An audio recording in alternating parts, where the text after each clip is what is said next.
Të nderuar përfaqësues të mediave,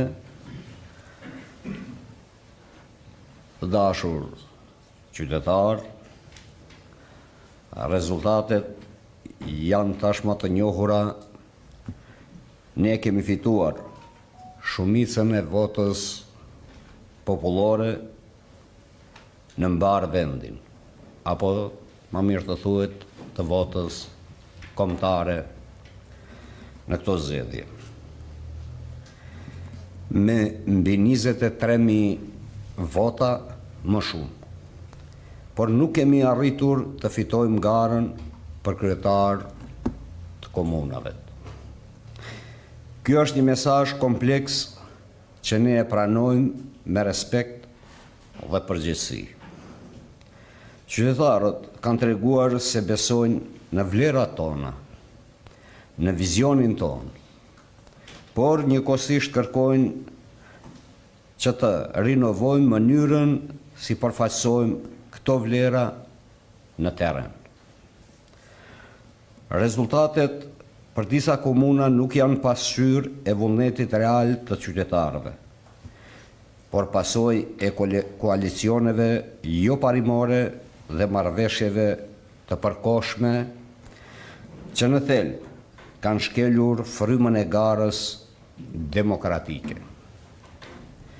Këto bashkime artificiale mund të na sjellin fitore afaqshkurtra në letër, por do të kenë pasoja serioze për progresin dhe arritjet e diritanishme në nivel lokal, por sidomos në nivel kombëtar. Për fat të keq, këto zgjedhje u shoqëruan me keqpërdorim të resurseve shtetërore, me inxhiniering elektoral të orkestruar në mënyrë sistematike, si dhe me shantazh dhe presion financiar mbi votuesit. Këto praktika të pandershme nuk i përkasin një shoqërie demokratike dhe dëmtojnë vetë besimin e qytetarëve në procesin zgjedhor. Megjithatë, ne kemi fituar votën e shumicës, votën e popullit, dhe kjo është dëshmi e qartë se qytetarët ndajnë drejtimin që ne kemi ofruar për të ardhmen e vendit.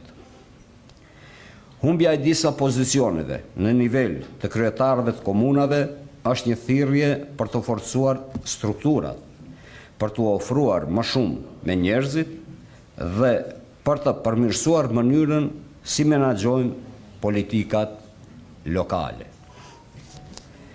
Fitoria e votës popullore, kombëtare, me mbi 23.000 vota e përsi, është një mandat moral dhe politik që na obligon të vazhdojmë më të bashkuar, më të disiplinuar dhe më të afërt me qytetarin.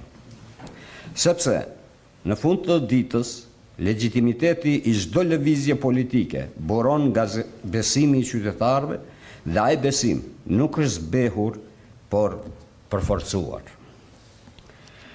Ne do të bëjmë analizë të thelluar, do të rinovojmë radhët tona